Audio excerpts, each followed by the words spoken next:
حضرت مولانا محمد یونس صاحب پالن پوری کا بتایا ہوا وظیفہ ہے، جس نے یہ وظیفہ کر لیا، فرمایا اس کی آنے والی نسلیں خوشحال ہو جائیں گی، اور وہ بھی قیامت تک۔ قرآن مجید میں جتنے حروف ہیں، ان حروف کی مقدار قل هو اللہ احد پڑھ کر اپنے لیے رکھ لو، تو فرمایا مرنے کے بعد یاد کرو گے آپ، مرنے کے بعد بھی بہت اجر عظیم ہے۔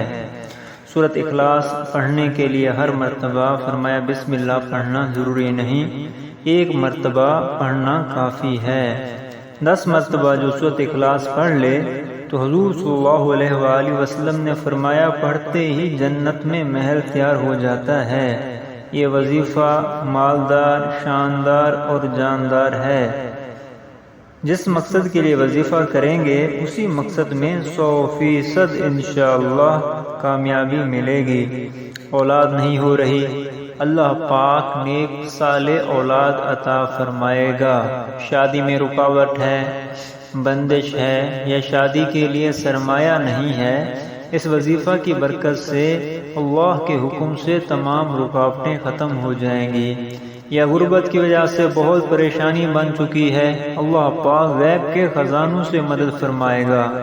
اگر جس نے یہ وظیفہ کر لیا وہ ساری زندگی انشاءاللہ فرمایا مجھے یاد کرے گا اپنی دعاؤں میں۔ یہ ایسا وظیفہ ہے جس نے کر لیا اس کی نسلیں خوشحال رہیں گی۔ یہ وظیفہ ہر کسی کو بتا سکتے ہیں، جو کرے گا دنیا میں عزت ملے گی، اللہ محبت کرے گا، اور مرنے کے بعد اس کا انعام کا ذخیرہ بہت ہی زیادہ جنت میں اللہ پاک عطا فرمائے گا۔ 3 مرتبہ جو سورۃ اخلاص پڑھتا ہے اللہ پاک مکمل قرآن مجید کرنے کا ثواب عطا فرماتے ہیں، اور جو قرآن مجید کے حروف کی تعداد کے برابر پڑھے گا تو اسے کتنے انعامات دنیا میں اور آخرت میں ملیں گے وہ سوچ بھی نہیں سکتا۔ بیٹیوں کے رشتے نہیں، بیٹوں کے لیے رشتے نہیں، مطلب جس مقصد کے لیے بھی پڑھے گا اسی مقصد میں کامیابیاں ملتی جائیں گی۔ اٹھتے بیٹھتے چلتے پھرتے بھی یہ وظیفہ کیا جا سکتا ہے۔ 100 بار پڑھ سکتا ہے تو 100 بار روزانہ پڑھے، 200 بار پڑھ سکتا ہے تو 200 بار روزانہ پڑھے۔ جتنا مقدار میں پڑھ سکتا ہے اتنی مقدار میں پڑھتا رہے، مگر عمل کو مکمل لازمی کرے۔ اللہ تعالیٰ سے امید ہے اللہ پاک اس کے ہر جائز کام کو بنا دے گا۔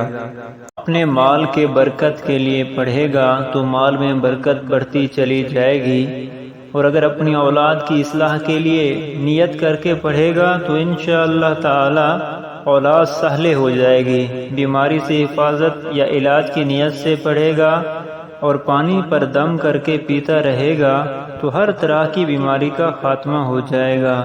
بیوی کہا نہیں مانتی، یا گھر میں سکون ملتا نہیں، یا روحانی سکون حاصل نہیں، روح ہر وقت بے چین رہتی ہو، اس کے لیے پڑھے۔ جس مقصد کے لیے پڑھے گا اسی مقصد میں کامیابی ملے گی۔ اگر ویڈیو پسند آئی تو آگے شیئر کرنا نہ بھولیں۔ جو شیئر کرے گا، جس نے عمل کر لیا اور وظیفہ پڑھتا رہا، سورۃ اخلاص کا ورد کرتا رہا، آپ کو بھی اس کا اجر انشاءاللہ تعالی ملتا رہے گا۔